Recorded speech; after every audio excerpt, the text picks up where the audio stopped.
రూపాయలు ఎవరు 1,116 ఇస్తారు. 10,000 ఇచ్చేవారు కూడా 10,116 ఇస్తాడు. 1,00,000 ఇచ్చిన 116 ఎక్కడిది 116 ఎందుకు వచ్చింది చెప్పండి? 116 ఏంటి?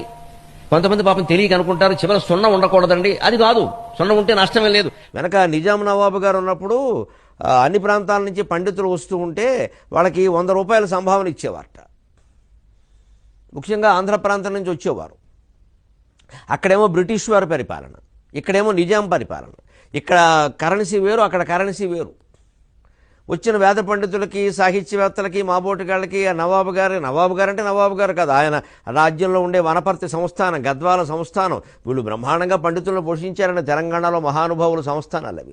ఎంత పండితులు! గద్వాల అయితే చెప్పక్కర్లేదు, అసలు గద్వాల వెళ్ళకపోతే పండితుడు కాదనేవారు. 100 రూపాయలు ఇచ్చేవారు. తీరా అది ఆంధ్ర ప్రాంతానికి పట్టుకెళ్ళి సర్కారు ప్రాంతం అనేవారు. ఇప్పటికీ గోదావరి జిల్లాలో సర్కారు అంటారు. సర్కారు ప్రాంతం వెళ్ళేసరికి 94 రూపాయలు అయ్యేది. వాళ్ళకి మంటెత్తిపోయేది ఆ పండితులు. ఏమిట్రా ఏడిచేవాడు 100 ఏడవకుండా 94 ఏడిచేవాడు. వచ్చిన ఇబ్బంది ఏమిటి? ఈయన ఇవ్వడం 100 ఇచ్చారు ఇక్కడ. కానీ అక్కడికి వెళ్ళేసరికి అది నాణ్యం చెల్లక కరెన్సీలో తేడా, అమెరికాకి మనకి డాలర్ తేడా ఉన్నట్టే అక్కడ తేడా కారణంగా 6 రూపాయలు తక్కువ వచ్చి 94 వస్తుంటే తర్వాత ఎవరో ఈ బ్రాహ్మణుల యొక్క అసంతృప్తిని ఈ రాజులకు తెలియజేశారు, ఈ సంస్థానాధిపతులకి.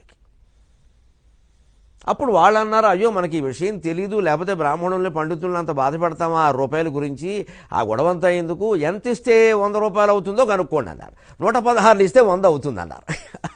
అక్కడి నుంచి 116 ఇవ్వడం అనేది తెలంగాణలో నిజాం నవాబు పాలనలో వనపర్తి, గద్వాల వంటి సంస్థానాల్లో పండిత పోషణ కారణంగా ఏర్పడింది.